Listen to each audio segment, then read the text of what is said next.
حسابي وكل حاجه الحمد لله، ولا حتى بيدخلوني النادي حتى ولا بروح، بس انا بحبك في الله، مش محتاج منك حاجه. انا كفايه حب الزمالك واللعيبه والدنيا كلها.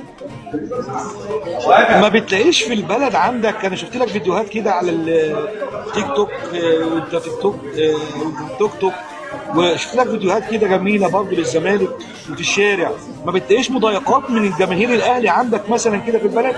كتير كتير، اكتريتهم اهلاويه، بس بص بيتحرقوا مني. واللي بطلع بالتوك توك وبجيب الطبل البلدي وبفرج عليهم الدنيا لو اتغلبوا. يعني في مضايقات برضه؟ جامد اكيد طبعا. ومع ذلك مستمر؟ لا طبعا مستمر لحد اخر يوم في عمري. وقلت لهم لو مت، عرفت الشيخ جنبنا، قلت له لو مت حط لي علم الزمالك على الكفن بتاعي. ده وصيه. شيء حب غريب، حب غريب يا كابتن ابو جريش. عشان لما يجي والله قلت لهم حطوا له علم الزمالك لما اجي اموت، حطوا له على الكفن، حطوا له على في الكفن نفسه. حب غريب وعشق غريب للكابتن ابو جريشه. اتمنى حتى المسؤولين في نادي الزمالك ينظروا للي زي كابتن ابو جريشه بجد يعني.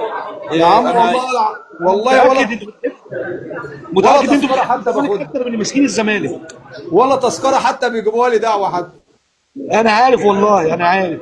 انا متاكد ان انت واحد من الناس اللي بيحبوا الزمالك اكتر من المسؤولين في الزمالك. يا باشا انا امنيه حياتي كنت امسك رئيس نادي الزمالك. ما كانش اللي هيحصل ده. انا كنت بعد مرتضى منصور انا اللي كنت امسك النادي واظبطه، ومش عايز منهم حاجه. عارف نادي الزمالك ده يعني بالنسبه لجماهيره ان هو عشق، عشق كبير. وتعرف ايه الحاجه الصح في منظومه الزمالك؟ على فكره كل المنظومه غلط.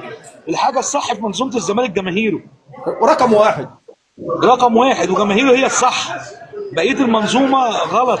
يعني حتى بتلاقي دلوقتي المشكله ان بتلاقي مثلا نجم سابق في الزمالك بيهاجم عشان مش جوه النادي.